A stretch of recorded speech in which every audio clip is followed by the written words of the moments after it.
예, 다시 이어서 하겠습니다.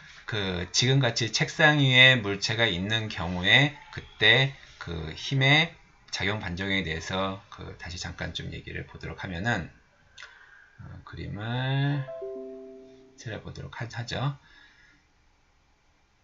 여기가 책상이 있고요. 여기 물체가 있어요.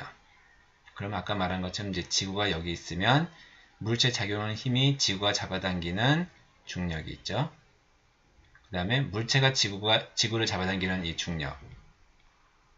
요 두 개가 바로 작용 반작용에 해당되는 거고, 그러면 이 물체에 그 밑으로 작용할 힘이 있으면 여기는 이 물체가 밑으로 가속을 해야 되는데 가속하지 않잖아요. 가속하지 않는 이유는 뭐냐면은 이 바닥이 이 물체를 위로 떠받치는 힘이 있어요. 이게 바로 우리는 이제 수직항력이라고 얘기합니다. 그래서 이 수직항력하고 이 중력하고가 두 개가 같은 점에 작용하기 때문에 합력이 돼서 0이 돼서 이제 물체가 정지해 있는 거거든요. 그럼 이 수직항력의 반작용은 뭐냐?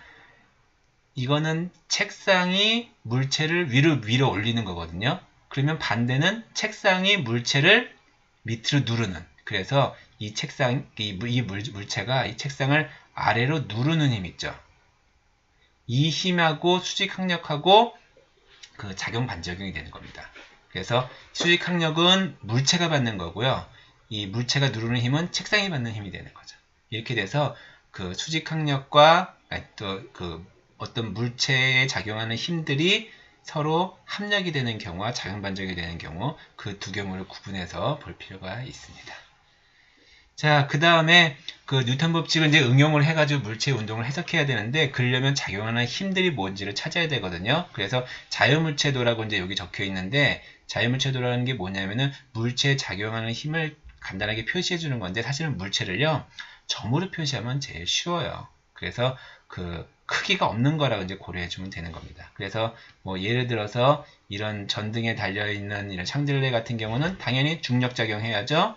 그리고 이 끈이 위로 잡아당기는 이런 장력이라고 부르죠. 그 다음에 이렇게 잡아 끄는 상황, 여기 잡아 끄는 상황 같은 경우에서는 이 잡아 끄는 줄로 잡아당기니까 장력이 잡아당기고 당연히 중력이 있죠. 바닥에서 위로 밀어 올리는 수직항력이 있죠. 또 바닥 같은 경우에 마찰력이 있으면 왼쪽 방향으로 마찰력 작용할 거고요.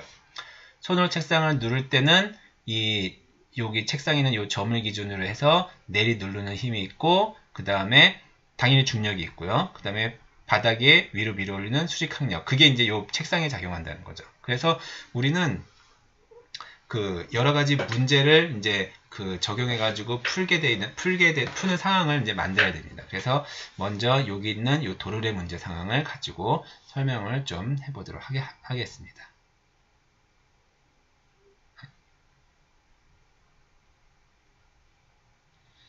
자, 뭐냐면은 도르래가 있고요.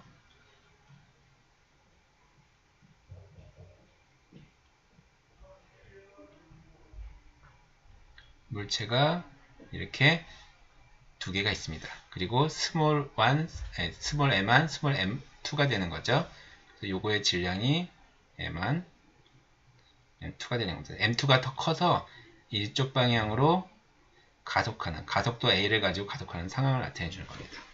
자, 그러면 얘를 자유물체도를 m1에 대해서 그리고요. m1에 대해서 그리고 m2에 대해서 그리면 됩니다. m1에 대해서 작용하는 중력이 있죠. m2도 역시 중력. 화살표도 길게 할게요. 더 무겁다고 했으니까. 그 다음에 요 끈이 위로 잡아당기잖아요. 끈이 위로 잡아당기는 힘이 이제 장력이 됩니다. 그래서 장력의 크기는 m1보다는 장력은 t로 보통 씁니다. 그리고 여기는 장력이 큽니다. 그래서 이 m1 g죠. 중력이니까.